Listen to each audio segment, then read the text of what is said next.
আমি মাঝে, মাঝে সকালের নাস্তায় এভাবে আতপ চালের খিচুড়ি রান্না করি। এই খিচুড়িটা একদম ঝরঝরেও হয় না, আবার লেটকাও হয় না। একটু মাখো, মাখো হয়, খেতে ভীষণ মজার হয়।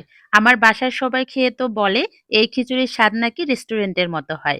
তো ১ম এ একটা রাইস কুকারের বোলের মধ্যে আমি ২ কাপ পরিমাণ নিয়ে নিচ্ছি আতপ চাল। সাথে নিয়ে নিচ্ছি ১ কাপ পরিমাণ মসুর ডাল। চাল আর ডালগুলোকে আমি এখন ভালো করে কয়েকবার কষলিয়ে, কষলিয়ে ধুয়ে নিব। ধুয়ে রাখা চাল ডালের মধ্যে দিয়ে দিচ্ছি এখানে কয়েকটা দেশি নতুন আলু। সাথে দিয়ে দিচ্ছি ৩ টা মাঝারি সাইজের পেঁয়াজ কুচি।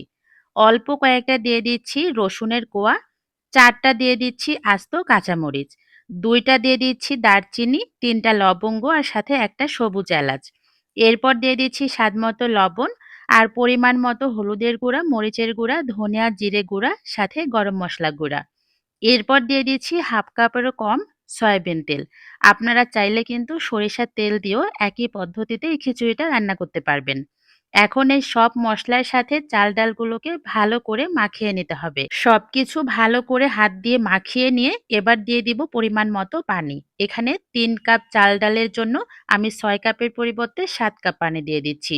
যেহেতু খিচুড়িটা একটু মাখো, মাখো হবে তাই পানিটা একটু বেশি দিলাম। এবার ঢাকনা দিয়ে ঢেকে ১ম এ ১০ মিনিট মতো রান্না করে নিব। ১০ মিনিট রান্না করতেই কিন্তু পানিটা অনেকটাই নিচের দিকে চলে গিয়েছে। এই পর্যায়ে আমি লবণটা চেক করে নিব। সামান্য একটু লবণ উপর দিয়ে দিলাম। আর দিয়ে দিচ্ছি এখানে ১ চামচের মতো সরিষার তেল। এই পর্যায়ে সরিষার তেলটা দিলে খিচুড়ির ফ্লেভারটা খুব ভালো আসে আর টেস্টটাও কিন্তু খুব ভালো আসে।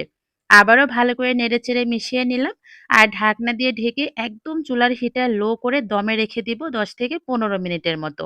আর এর মধ্যেই কিন্তু মাখা, মাখা এই আতপ চালের খিচুড়ি একদম রেডি। এই খিচুড়িটা খেতে অনেক বেশি মজা হয়। একদিন হলেও বাসায় এভাবে ট্রাই করে দেখবেন। আশা করছি আপনাদের কাছেও ভালো লাগবে। তো সবাই ভালো থাকবেন। আল্লাহ হাফেজ।